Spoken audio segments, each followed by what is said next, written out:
Howdy, folks. My name's Marble, and my pronouns she, her. My name is Ray, and my pronouns are he, him. My name is Mars, and my pronouns are they, them. And it's time to draw a card from the deck of friendship.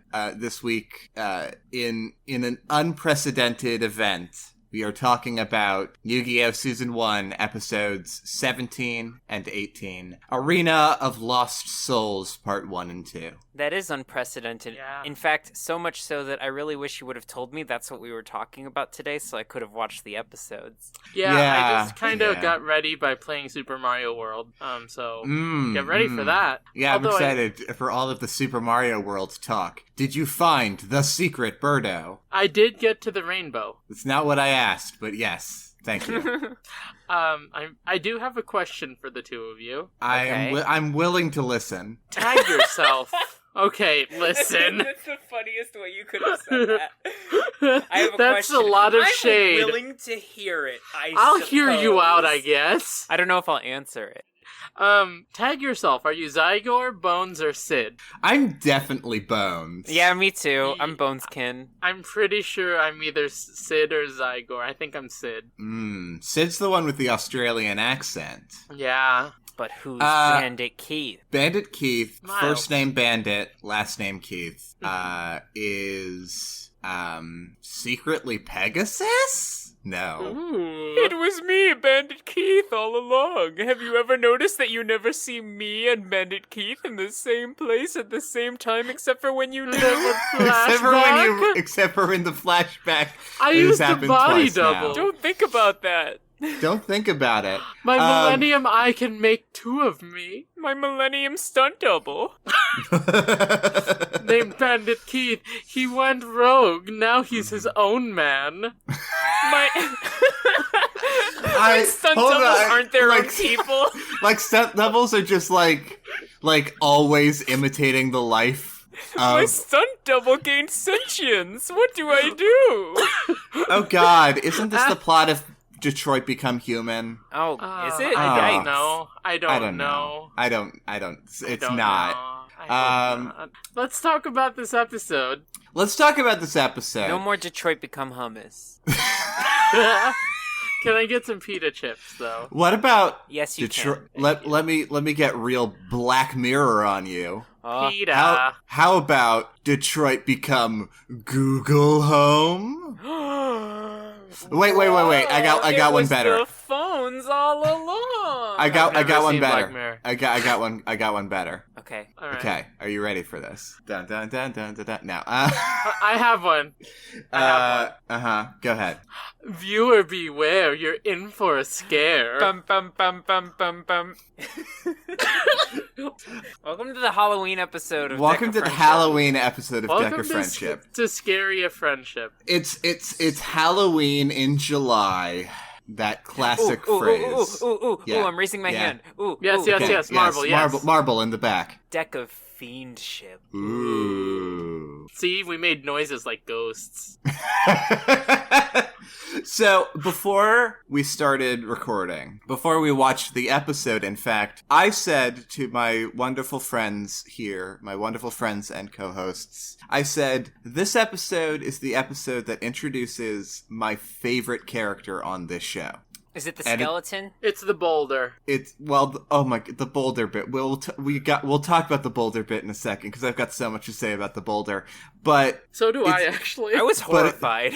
but it's Bones. Bones! I love this spooky goblin. It's here's the thing, it is mini skeleton Vegeta. A little bit. Kind so, Yes. okay. I wanted to say right out the bat, personally, my sort of headcanon on it is that Bones is A, non-binary, and B, uses they, them pronouns. You know, despite what is in this episode. I accept Did that as they canon. ever say he? Yes. Oh. Yeah. I just Incorrectly, remember- but, can't win 'em all. Incorrect. Yeah, well, yeah. And I just wanted to submit that to the floor for future Judgment consumption. accepts. The paperwork's been signed. Wonderful. And then also Sid and Zygor are here. I love Sid. I tolerate both of them. No, they're both good. They just don't have they're background characters in an episode full of background characters. They are getting manipulated by an adult. It's true. It is, yeah. Here's the thing. The main characters were background characters. Mm-hmm. Then they graduated to characters. Okay, so this episode starts out... Forget everything we've said so far, because this episode starts out with Joey running through a sort of endless, dark field. It's Shadow Realm adjacent. It's Shadow Realm It adjacent. And he is making the best noises. Can you make them? Yeah. Oh! just like...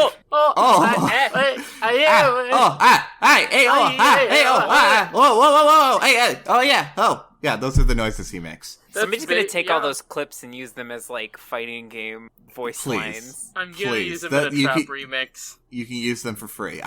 Here's the problem, is that I did bump my desk while making... So in the... That's part of it now. Yeah, it's unfortunately part of it. It's so the that beat. that's the beat. That's where when you turn it into a trap remix, that knocking the table is where you're gonna add the drop. I'm gonna call it Trap Card Remix. Do it for Serenity. Hell Oh yes. my god, Ray, is it difficult being an unprecedented genius? Sometime. Wow.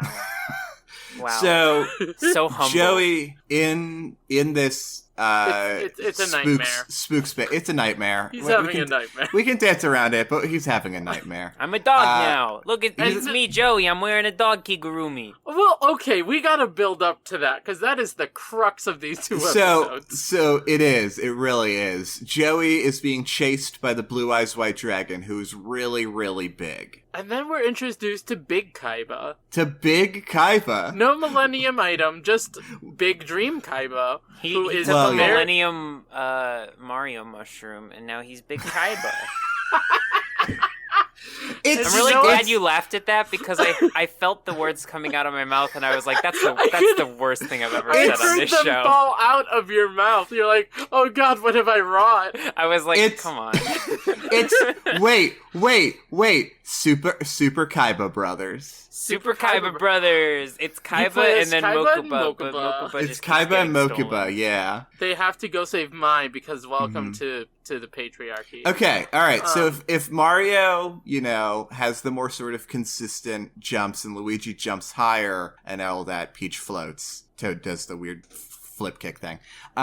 Who's Toad in this scenario? Well, here's my question is, what are Kaiba and Mokuba's jump physics like? Okay, I have Kaiba. Kaiba Okay. is literally like a quick hop from Smash. Oh, yeah, you're so right. And Han's But always in pockets. His leaps become like much more agile when goons are pointing at him. Right.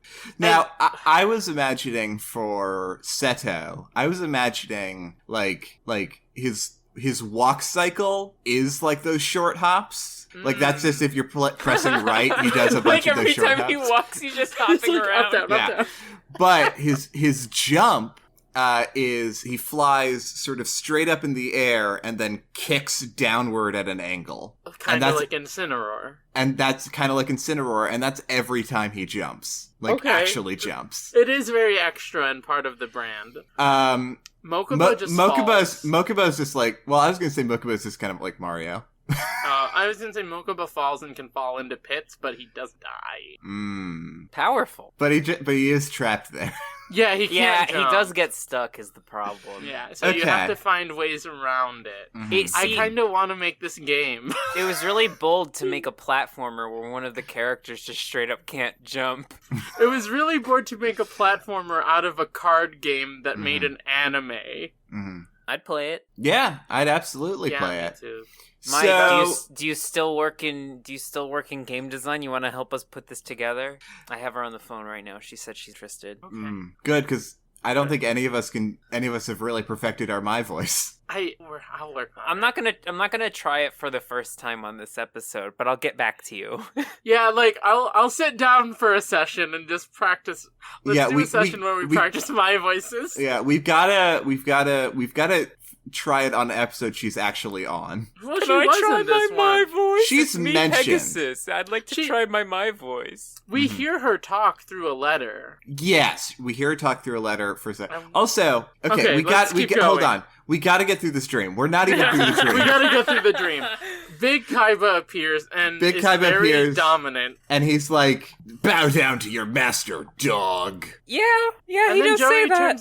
And then Joey wears a dog outfit. And then Where's the Joey dog, wears a dog Kiko? outfit. And And then he starts whimpering. he does start and then whimpering. And then we come back to the real world where he's sleep whimpering, and I felt really sad for him. Slimpering, if you will. Slimpering? Mm. I don't. I wouldn't.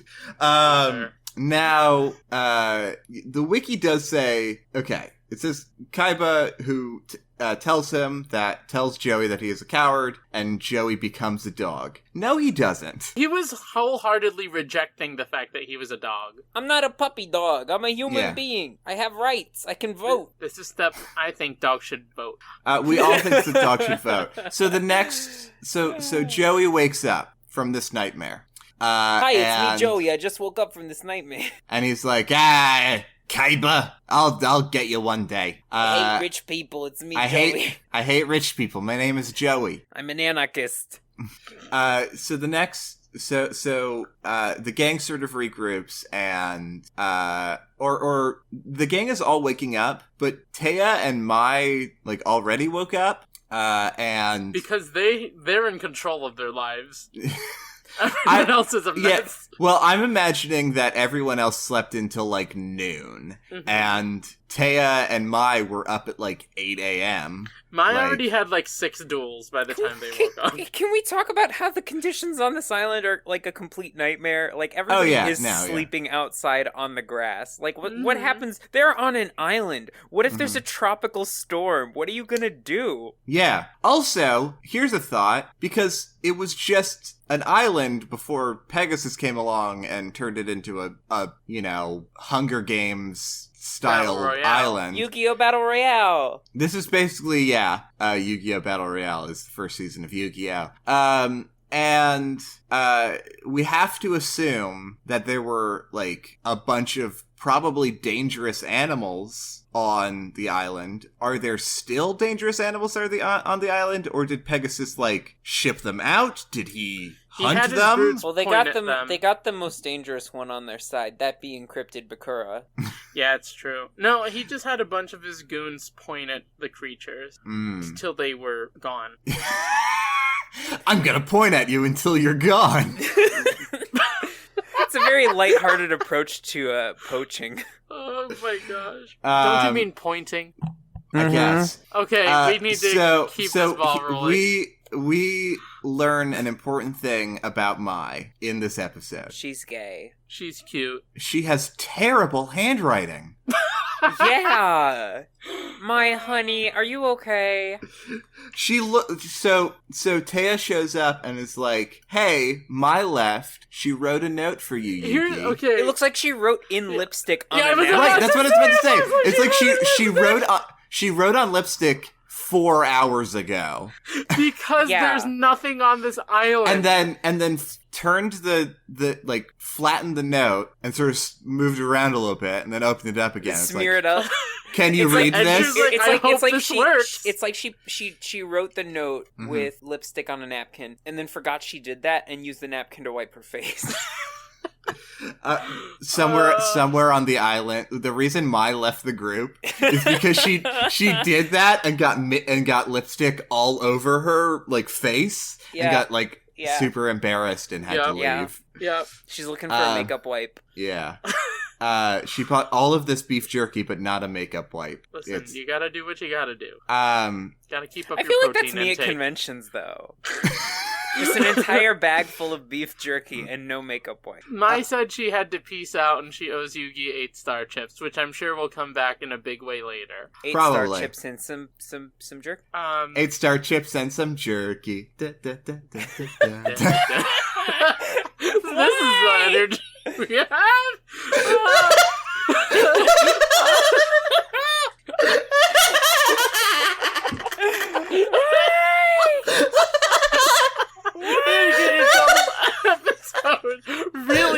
messed us up.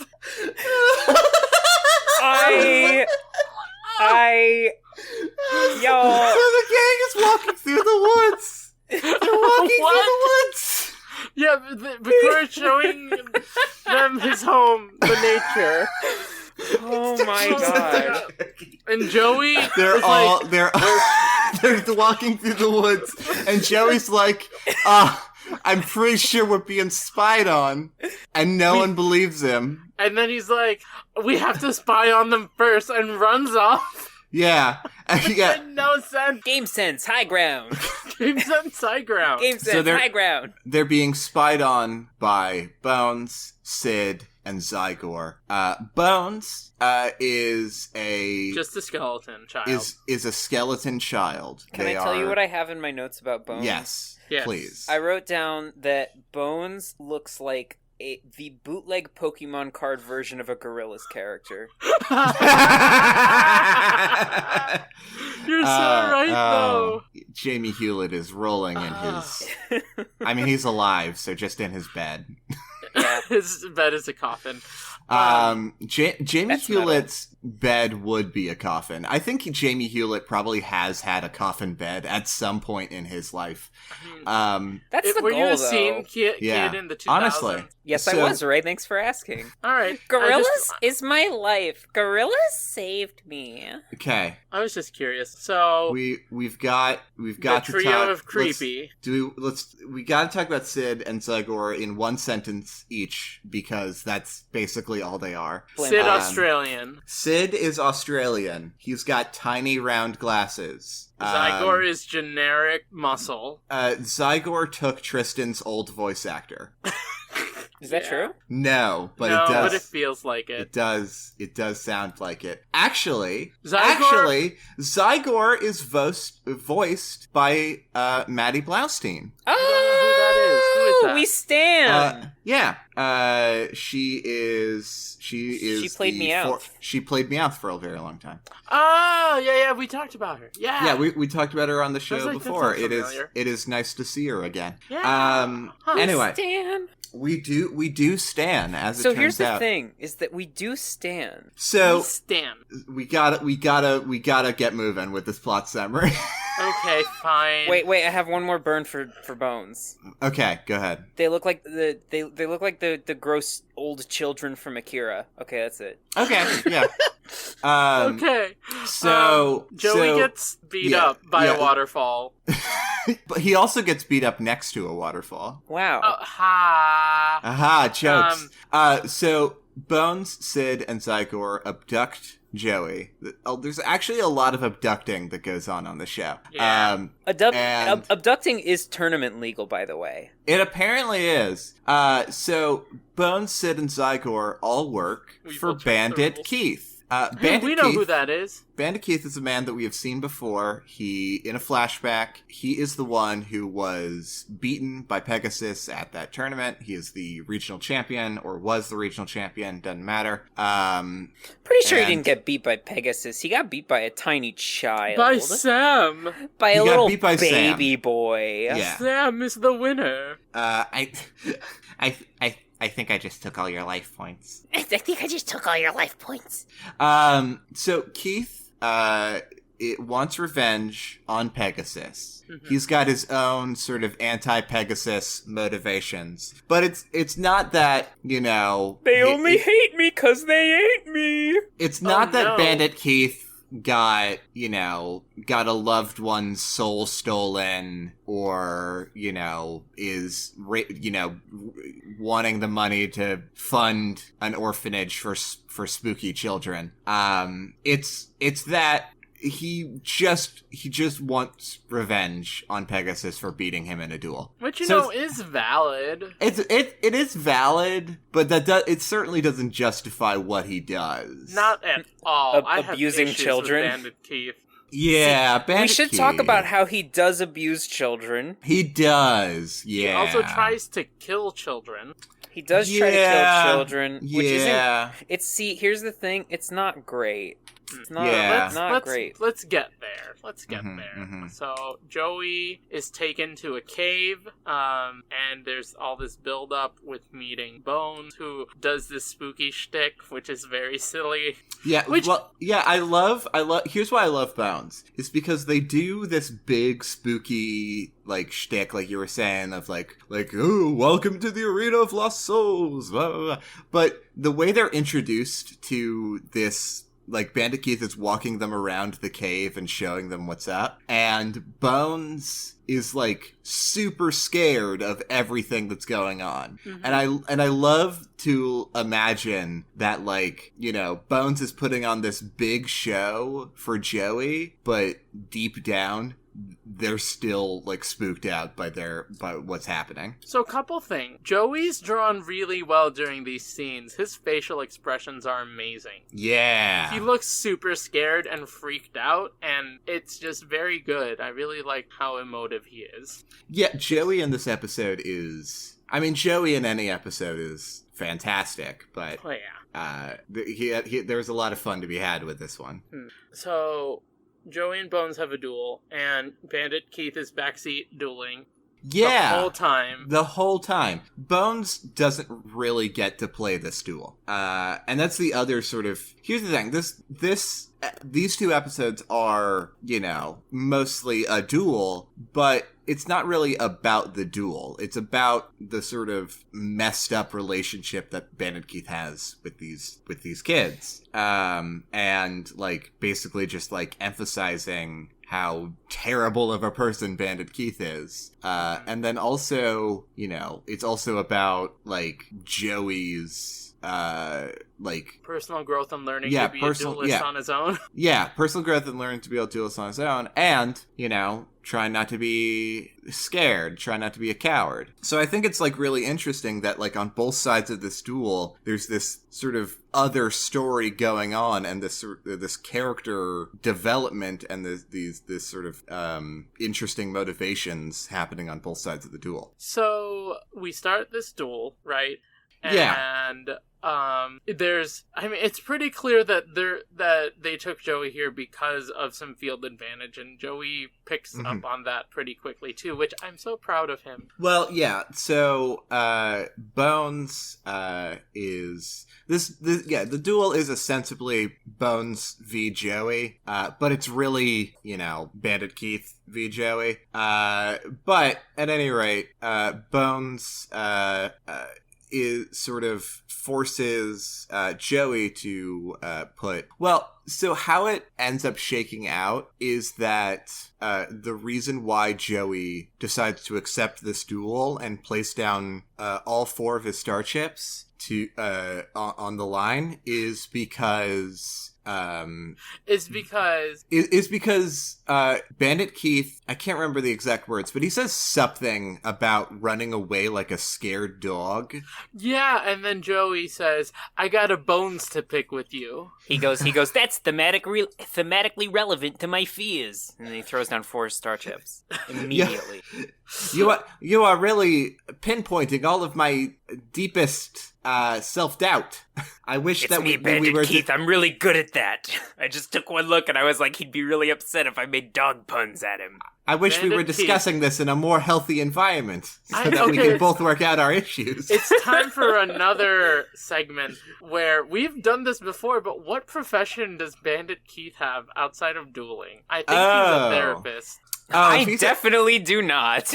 So here's the thing, and I'm about to make a reference that no one in this podcast will understand. Go for it. Are you ready? I've made a few of those. Same. So, in the USA show Burn Notice, yes, there is a character named Anton, who is a psychiatrist who uses his psychiatry to manipulate the main character and sort of make him do things that he doesn't want to do. And he is the main villain for like a season and a half. And so he used to be a legitimate therapist, and now he's not. So I think he pulled the Dexter. Yeah, he pulled a bit of a Dexter. So if anybody in the audience gets my Burn Notice reference, let me know. Anyway, Give I think Mars a burn notice. I think that Bandit Keith could potentially fill that kind of role. Okay, fair enough. I think that he's a garbage man, but not like a sanitation worker. I think that he is a man made of garbage. You know what? I like that a lot. Yeah, Bandit Keith... Trash man. Bandit Keith exclusively works, like, in haunted houses. And he's always, like, the mummy or something. That's why he was drawn to this trio. And oh my god, he loses every haunted house gig he gets because he always ends up fighting whoever goes through the house. And they don't provoke him. He just wants blood. Yeah.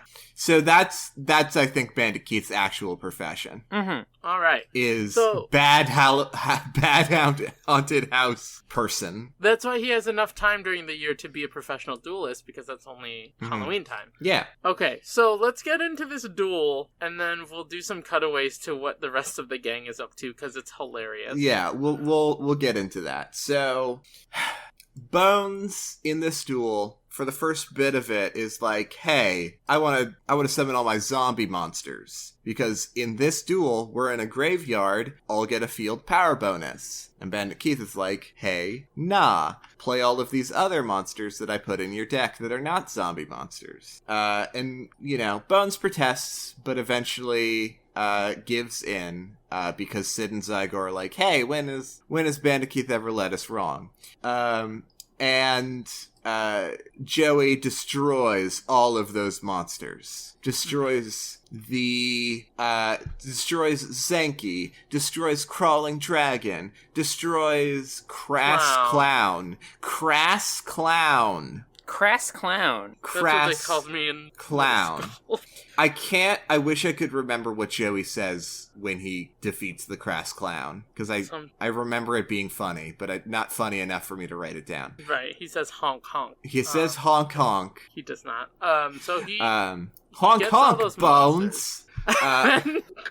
And then Bones draws a card, right? Bones draws a card. So there are two moments in this episode. There are a lot of parallels between the two sides of this duel. Bandit Keith is like, hey, Bones, you've got a spell card or a trap card. You've got a card in your deck that will make this all make sense as to why I said, hey, summon all these monsters and have them be immediately destroyed. Mm-hmm. And he says, lay it down, Bones, play your trump card. But when he says trump card, like, there's literally an echo effect on his voice, like a YouTube. Yeah. It's amazing. Yeah. Bones draws the Call of the Haunted. And the Call of the Haunted is apparently it's a trap card. In the anime, it's labeled as a spell card. For some reason, this show does that a lot. Yeah. Whatever. And the Call of the Haunted does it special summons all of the monsters that were not zombie monsters, summons them back to the field as zombies. Yeah, that's really powerful. Yeah, it is. The Zenki becomes Armored Zombie, Crawling Dragon becomes Dragon Zombie, and Crass Clown becomes Clown Zombie. Pennywise. Essentially, yeah. The Crass Clown spends a lot of time laughing. Yeah, and it doesn't make me uncomfortable at all. Here's the thing, I don't remember it laughing, but I might have just blocked all of it out of memory. It laughed a lot. Oh boy, I hate that. I hate that a lot. So Joey's backed up into a corner because there's all of these zombie monsters that he can't beat. Help me remember here, is this when the gang shows up, or is that also later? The gang is getting attacked by skeletons at this moment. Hey, Pegasus, why are there maybe real skeletons on your island? I don't know. Why don't you ask the maybe real skeletons? Oh, you can't, because they're maybe dead. Well, or they're maybe Walgreens plastic. You don't know. Let's let's talk about what's going on with the Yugi gang. Yugi gang, please cut this bit.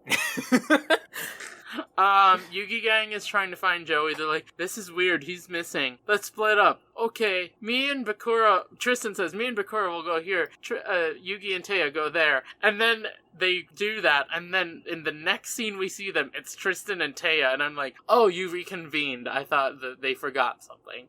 So yeah, the gang is trying to look for Joey, and it's like, it feels like a Scooby-Doo episode with them. Yeah. They're trying to find Joey, but they find something even better. There's coffins full of skeletons and a giant boulder. Uh-huh. And, okay, so the skeletons, Tristan and Yugi defeat them.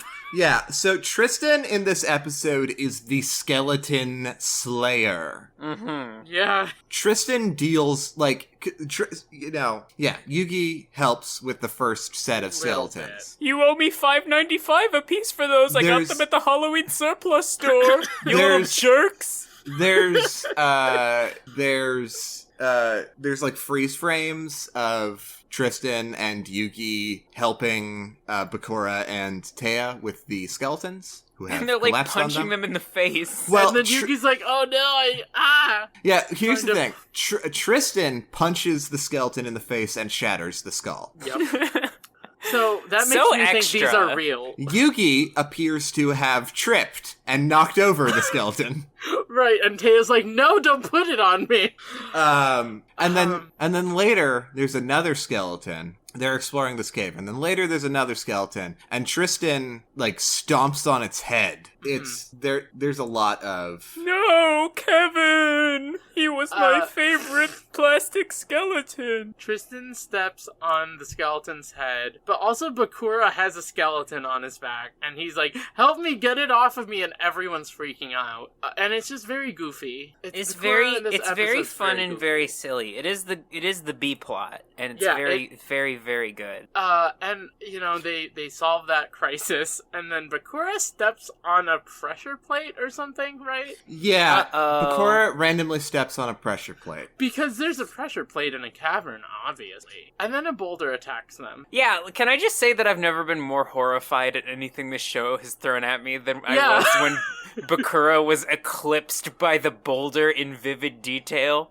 I wrote Rip Bakura in my notes because I thought he died. I wrote Bakura's and then I put the F word. I put Bakura's dead, but in between those two words is the F word, in case anyone was wondering. Thank you. I can't say it on the show. And then they just said, keep running.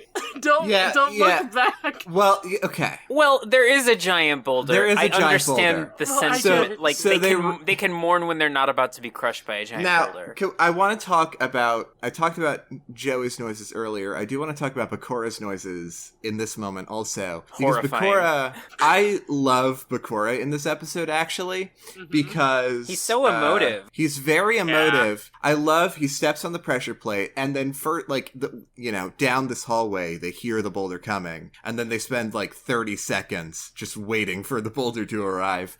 And when it does arrive and they're all running away from it, Bakura says, do hurry. I'm sorry. And I'm sorry. That was really good. Do hurry. That was very good. That was very on brand. It's very, very cute and fun. And then he just lets out this really weird out of place string of cuss words. He really goes to town about this boulder. He curses out its mother. It's really personal, and it gets a little uncomfortable. A little. Wow, that's really generous, right? I mean, I was kind of leaning back in my chair, oof. He really goes in. I kind of felt bad for the boulder. So Bakura dies, and then Bakura gets crunched by a boulder. Yeah, and then Tristan, Yugi, and Taya are backed into a wall. Yeah, they're backed into a corner. And Tristan decides to punch the boulder. Tristan decides to pull a Chris Redfield in Resident Evil 5 and punch a boulder. It's a wild strategy, but even more wild is that it works. So it's actually like kind of this cool bit of animation as Tristan is like standing off against this boulder, and he reels back and does a big punch. He does do a big punch, and that boulder is like, ah! And then it explodes. And then it explodes. Because it was a big balloon with a speaker in it. Hey, Good Pegasus. thing I kept my receipt. Hey, Pegasus, what kind of pranks you pulling, bud? This is all being filmed for my Practical Joke YouTube channel. This is Pegasus's prank show. It's just a prank, bro. It's just a prank. You guys, like, only Pegasus could do this. And there's gonna be a video on Pegasus's YouTube channel of Clown Zombie with a big hammer in an elevator. It's gonna get a lot of views, and it's gonna be really mean. Children think they're being crushed to death by a giant boulder in a cave. Not clickbait. Gone wild. 2019. Hey, give me some buzzwords for that. Not clickbait. Blue Eyes White Dragon. Yeah, that's a buzzword. So they do that. Joey draws the Time Wizard. I love this bit. Joey draws the Time Wizard and activates the effect. And the roulette begins to spin. And Joey says, "You can do it, you can do it." And Bones says, "No, you can't, no, you can't." And Bones is right, and it lands on a skull. Mm-hmm. So, like, this is, like, maybe a little bit of a derail, but I would feel bad if I thought about this joke and then let the moment pass. But if Joey used the Time Wizard card to break into a house, like he slid it in the lock and stuff, would it be a crime wizard? Would it be a crime wizard? That's just Joker from Persona. That is kind of just Joker from Persona, actually. It's Crime Wizard from Persona. It's Crime Wizard. Oh my god. It's me, Pegasus. I'm a crime wizard. I'm part of the Phantom Thieves now. Oh, no. We're going to steal your heart. So Joey, all of Joey's monsters, which are Flame Swordsmen, I believe. That's one of them. And that's it. And Time Wizard. It's Flame Swordsman and Time Wizard. His 2 linchpins. Well, 2 of his 6 linchpins. And apparently half of their life points get deducted from his total. But here's the thing, is that they get sucked up into a big old time vortex. And they get sent into a future duel. Just you wait for that episode. Just in a random future duel, a time portal opens up, and Time Wizard and Flame Swordsman just arrive. But it's not even in any of Joey's duels. It's like Mako versus Rex. Yeah, it's not even part of this like story. Like it's like Arc 5 or whatever, Arc V or whatever you want to call it. They come back in season 3. Oh, yeah. So we won't get to that for a while. Spoilers. I really like this part because Joey's been using Time Wizard as a big win, and he thinks that's going to happen again, and it's true that Time Wizard is all about chance, and it didn't work out for him this time, and he has to figure out a different strategy. I can't wait for David Tennant to play Time Wizard in the live-action remake. I can't wait for David Tennant to play Time Wizard. I just made a Doctor Who reference, Persona. Everybody! I did it! Da da da da da da da da da da da da. You're right. So, Bones sees that Joey has accidentally destroyed both of his monsters. And Bones is like, okay, I'm just gonna pass, because, like, this is funny, and I want to see it go on. So, I think this is, like, probably the first time we've actually seen a character, like, pass a turn. But yeah, that's a thing you can do. Did he pass, or did he use Pumpkin? No, Bones, they passed, yeah. Okay, I must have blanked out. Well, they pass, and then Joey sets a monster. And the reason why Bones is sort of toying with Joey at this point, because from this point onward, really, Bones could have won the duel at any point. But the main reason why they don't is because Bandit Keith wants Joey to be humiliated. Hubris. Yeah. So the most Greek of the tragedies. Yeah. So Bones then summons Pumpkin, the king of ghosts. It's a Pokemon. It's just Gorgeist. It is just Gorgeist. Pumpkin King of Ghosts, apparently... And this isn't how it works, and I know that because I have one in my deck, but it apparently, for the purposes of this duel, increases all of the other zombies on the field, increases their attack by 10% each turn. By putting its ectoplasm vines into their bodies. Yeah. It's disgusting. It's so gross. So gross. It's so gross. Listen, it's nasty. Yeah. By the way, they grow. They grow. They grow. And they pulsate a little bit. It's, yeah. Don't like it. I really, really don't like it. Basically, for the next couple of turns, Joey is just setting monsters, and Bones is immediately destroying them. Mm-hmm. And I don't, again, I'm pretty sure because Bones has 3 monsters out at this point, they could attack with one of the other monsters when they destroy. Yeah.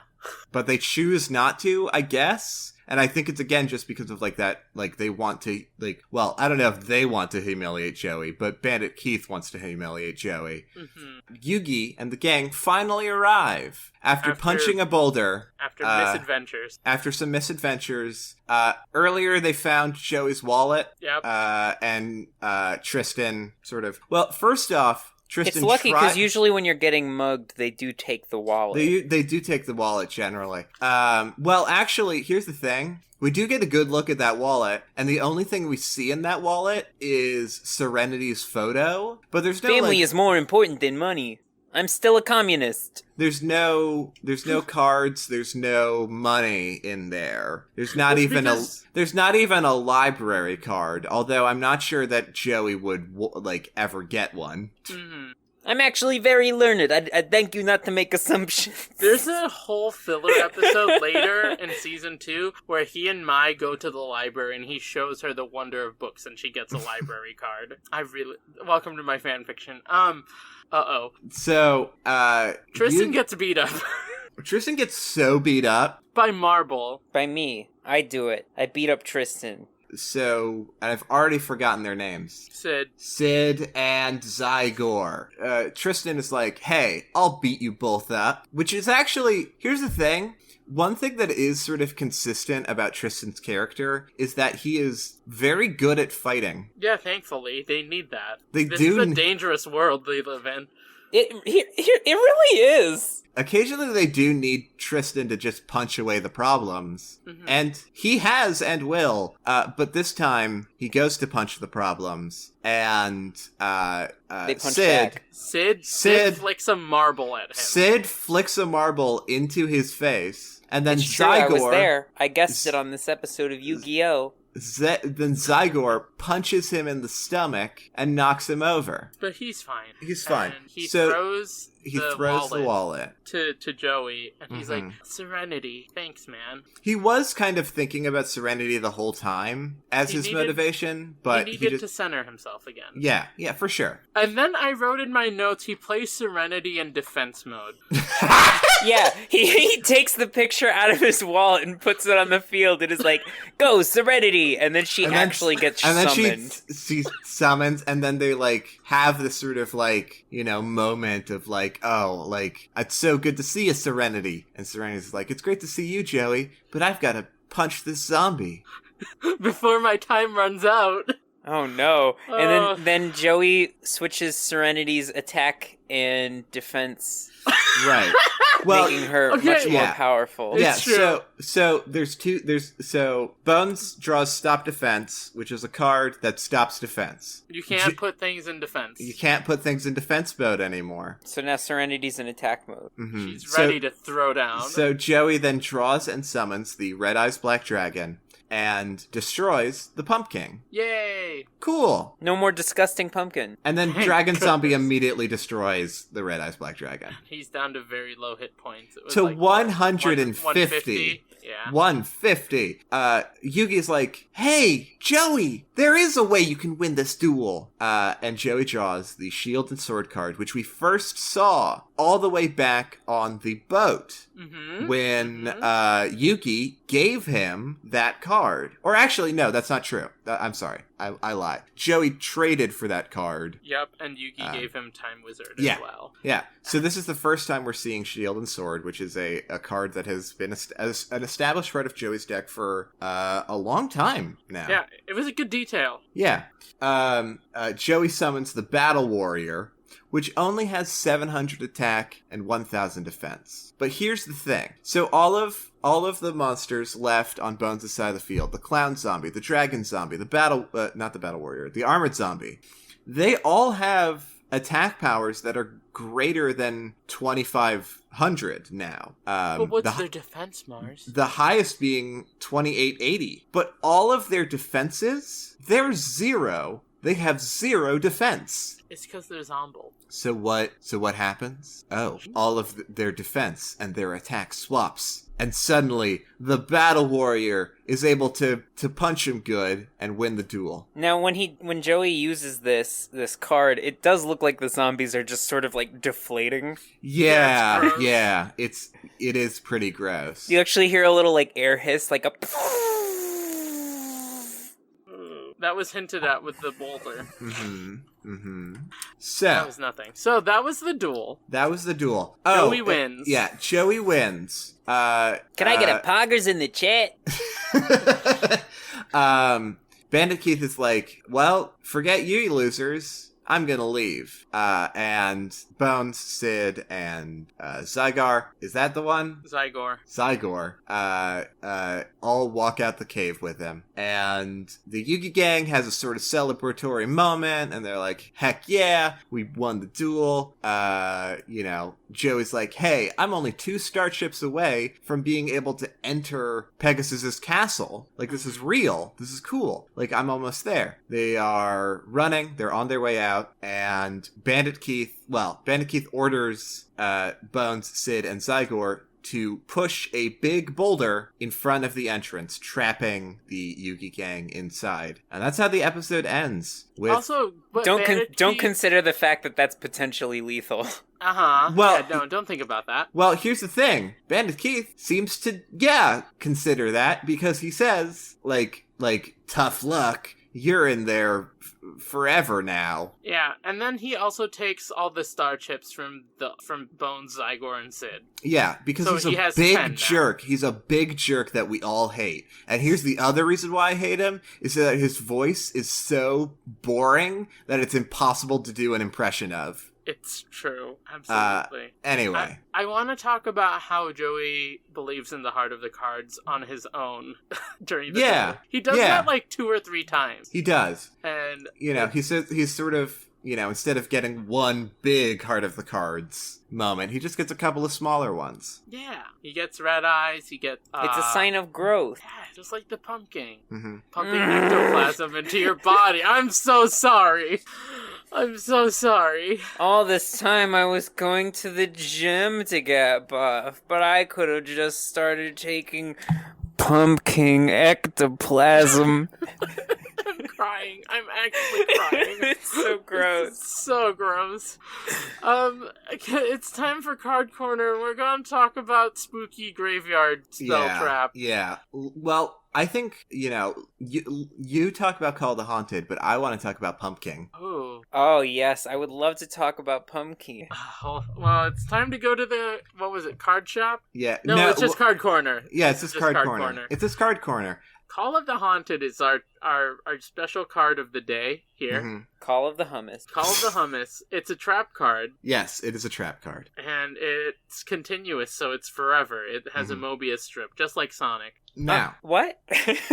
There's an image of a Mobius hedgehog? strip. Yeah, Sonic the Hedgehog. Sonic's legs are a Mobius strip. Did you not know?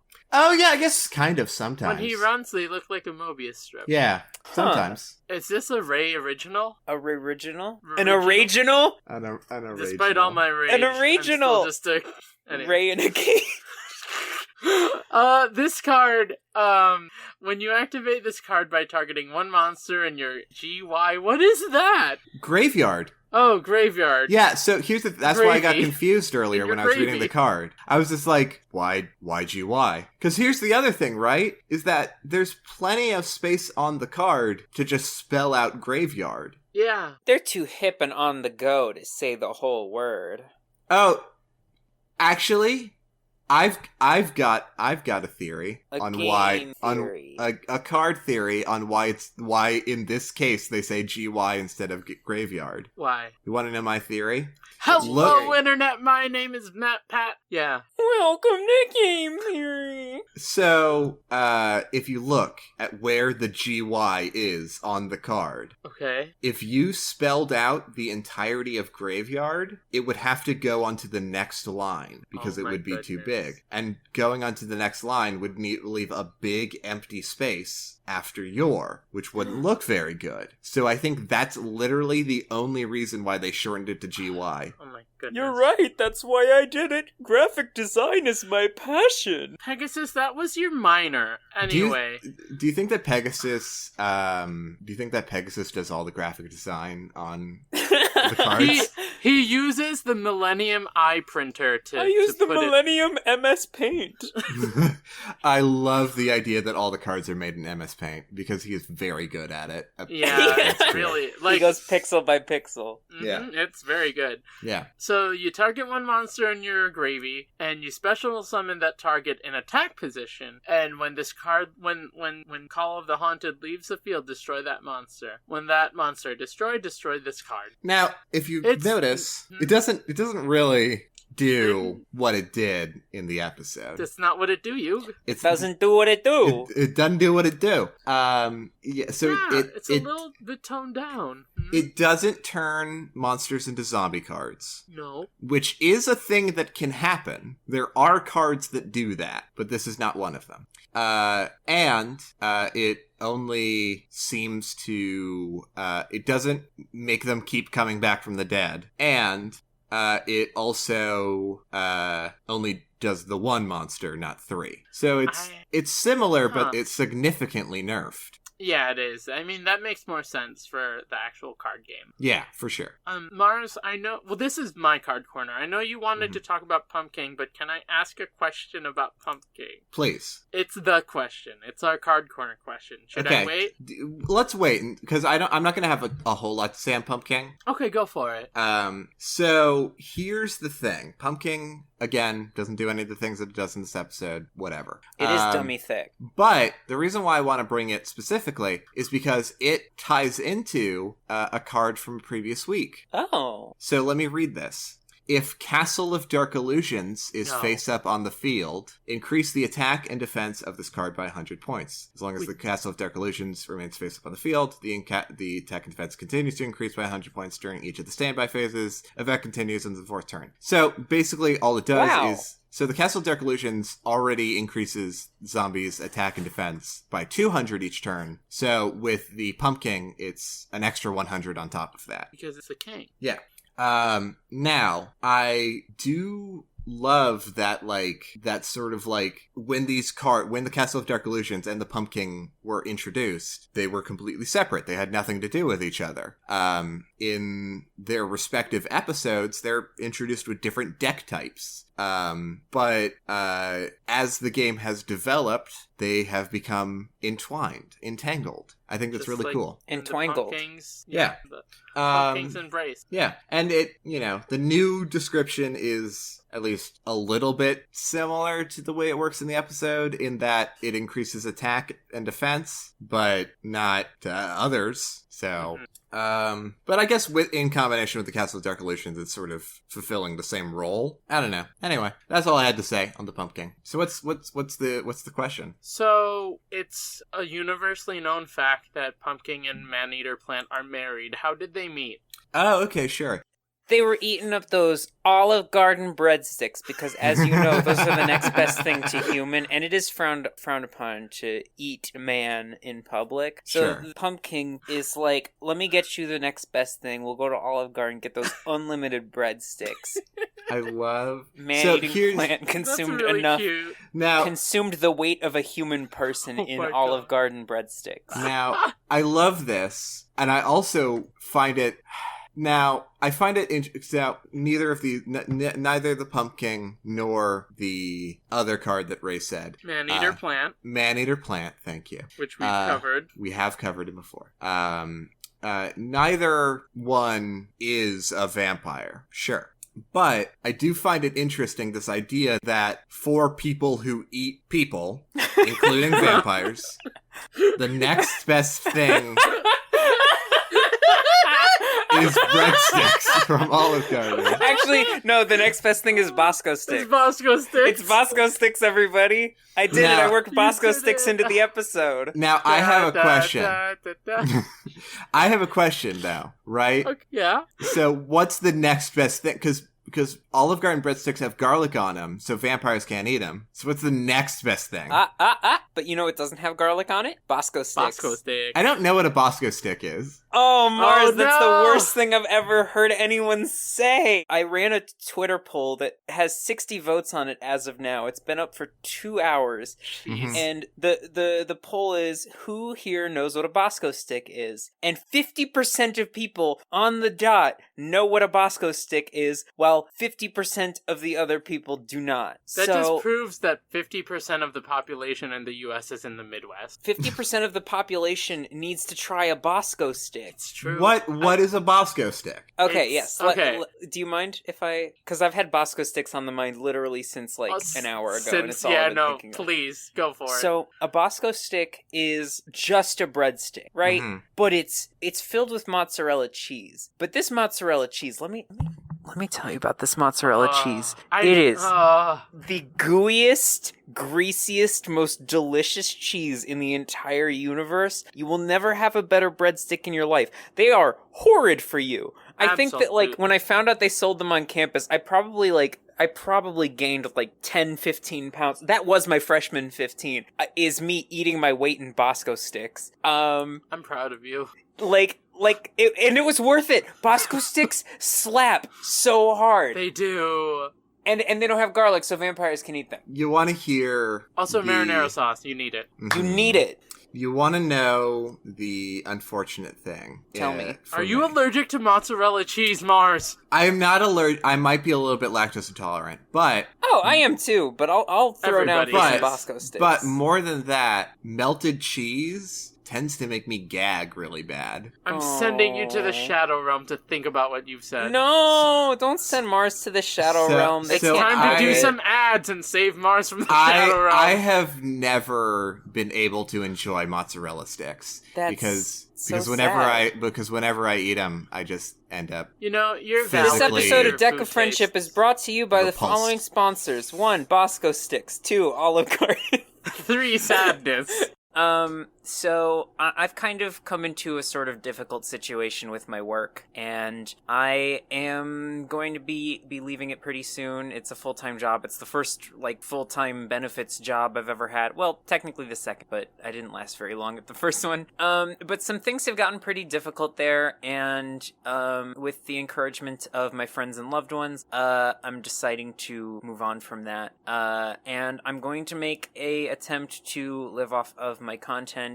And I know that, that's going to be pretty tight for me. So, with Mars and Ray's blessing, I did want to just talk a little bit about, ways you can support me if you think I'm a funny internet person and you like what I do. You can find links to everything I'm about to talk about on my Twitter, which is @MarbleCantus.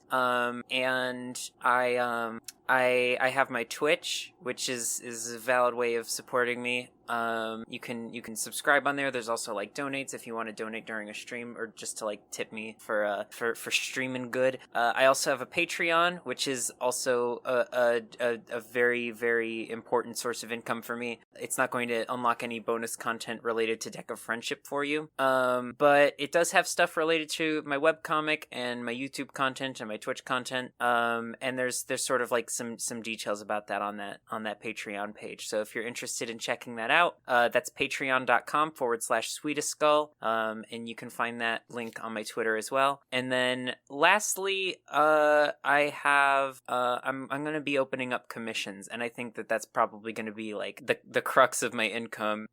So I'm going to say they're open as of today, because this episode's coming out like a week from now. So if anybody is interested in sort of supporting me in what I do, I would really appreciate it. I want to avoid a scenario in which I go back to minimum wage work, especially because where I live, minimum wage is very, very small, and I don't like it.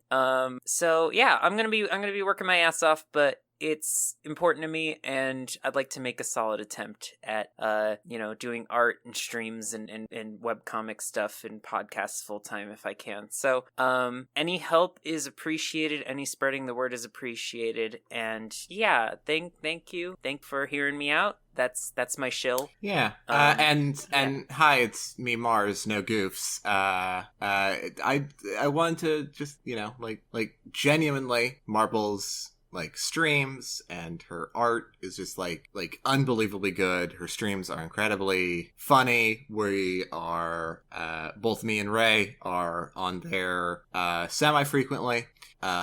And it's just, a really, really fantastic time. She plays all sorts of video games, sort of a variety streamer, and is just really honestly, I genuinely think that you should really go check her out and support her and give her money, because this is going to be sort of a big step. So yeah, it would really be really, really cool, really, really fantastic if you went to Twitter at MarbleCantus, or the twitch.tv. It is twitch.tv/MarbleCantus. It is. Patreon.com/Sweetest Skull. And indulge in the plethora of quality gamer content. Aw, thank you so much. I really bet. Yeah. Hey, it's me, No Goofs Ray. As a fan of MarbleCantus, I'm here to tell you that she is genuinely sweet and lovable and pumps out a lot of great content, and you should support her in any way that you can. You should give her some money if you can. If not, spread the word, because that's really the biggest way of helping people at the base level. Yeah, absolutely. So with that, we made it out of the Shadza realm or whatever. Hey everyone, and by everyone, I mean Marble and Ray. Hi. And also everyone else, because you're trapped here in our podcast until, you can leave at any time, I guess, but we would appreciate it. We're a Hotel California scenario. So we have a couple more iTunes reviews. What? No, you're lying. You're lying. No, I'm not. Wow. I am not. Can I get an whoa in chat? Mm. Oh, whoa. So we have two more reviews. Oh my god. Can I read one?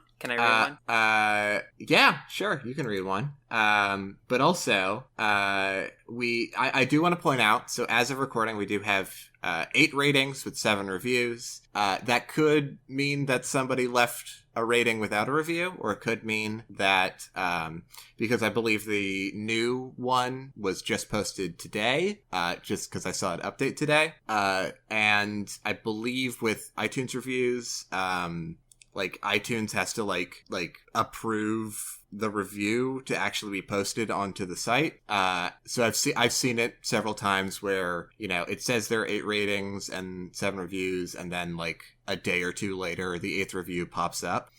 So if you are that 8th rating and you left a review and we're not reading it today, we'll read it next week, because by that point it will show up. But thank you so much ever still. So the 2 reviews, we've got Which one do you want to read, Marble? Yeah, so this review is from my pal Alexa, aka Moe Ninja Cat. And she says, "This podcast is my favorite. This podcast is an amazing show and idea, hands down. It's funny, has awesome hosts, and the reads and takes are interesting. Currently they're covering Yu-Gi-Oh, but I don't think you would have to watch it to enjoy this, and I highly recommend." Thank you! Thank you so much. Thank you so much. That's so sweet. Yeah, thank you so much, Moe Ninja Cat, aka Alexa, which is your real name. The second review that we have, the last one was a 5-star review. This one's a 5-star review. It's from I like the title of this one. It's from Tweedlebean, and they say they get it. They get it. They get it. They say, Tweedlebean says, anyone can watch a show about a children's card game and make fun of it. It takes some real special people to approach it as something worthy of analysis and actually make it work. All of the hosts are amazing, and they're so funny together. Aww, thank you. Thank you so much, Tweedlebean. What's interesting is that, like, I don't know if I actively tried to not dunk on it. I just went into this and loved it so much that I was just like, I have nothing, I don't really have many bad things to say, you know? Yeah, I thought I was gonna come in dunking on some things, and there's nothing to dunk on. It's legitimately a very wholesome show. Like, we poke fun here and there, but like I think that part of it comes with all of us just like going into this with a like pretty positive energy, because if you meet up once a week and you're just like, oh, this is the worst, I hate this show, like, come on. Yeah, come on. Yeah. Oh my goodness. There is a part of me that is a little bit, I don't know if concerned is the right word, but wary or just aware of the fact that we could cover a show on this show that we don't like very much. And I wonder how that would shake out. Well, it's our podcast. Yeah. We'll find out eventually. We'll find out eventually. And also, if we're not having fun with a show and don't feel like we're making good content, we'll just stop. We'll be transparent about it. And we'll be transparent about it and then probably move on to a different show mid-season. You know, because we do want to, like, have this sort of, like, genuine energy to what we're doing, and this, like, you know... Genergy, if you will. Just genergy, yeah. And there's 2 types of genergy. Okay. I get the joke, don't finish it. No, mitochondria. And what's the other one, Mars? Give it to me. I don't know, but all I'm thinking about now is the movie Gattaca. Okay, mitochondria and Gattaca are the 2 genergies. I mean, Gattaca is kind of about mitochondria. A little bit. It has mitochondria in it. There's certainly mitochondria in it. Yeah, like you can't see them because they're so small, but you know they're there. Otherwise... anyway, I'm gonna mitochondria you into closing us out of this. What? I might con you into closing us out of this. It was a stretch. You're getting warmer, Ray. You're getting warmer. You're certainly getting Ray, you warmer. have some homework. I'm gonna let you workshop this and bring it back to us next week. Bring this one back to us next week. And, I want to see this on my desk next Monday at 7 a.m. Can I just send you a picture of gay Spider-Man? Yes. Yeah. Okay. You don't have to ask to send me pictures of gay Spider-Man. I'm like J. Jonah Jameson, except I like Spider-Man and I like gay Spider-Man specifically. So you're gay Jonah Jameson. Gay Jonah Jameson. Genergy. Send us away. Hey, thank you so much for listening to Deck of Friendship. If you enjoyed the show, it would really be super cool if you left us a rating and or review on iTunes. If you do, we will read it out on the show. Also, just sharing an episode with somebody, a friend, a family member. They don't have to be into Yu-Gi-Oh! Your worst enemy? Yeah, maybe your worst enemy. Not because, like, you want to punish them, but because you want them to be better. I don't know if that's... I'm with that positive attitude, is the thing. Yeah, that's even when dunking on your personal worst enemy, we're still just like, this is about improvement. Mm-hmm. Open your heart to friendship. Yeah, open your heart to friendship. And, like, when you see bullies, you don't fight them. You gotta stand up to them. You gotta bully them back. You gotta send them an episode of a podcast. You gotta punch them in the face that they explode, and then a speaker comes out of them. No, that's actually violent. That is. Oh, I get it. It's a reference to the episode we just watched. Our hand's been played. If you want to reach out to us, you can find us on Twitter at FriendshipDeck, or at our Gmail at deckofriendshippod@gmail.com. Our turn is over. It's your move.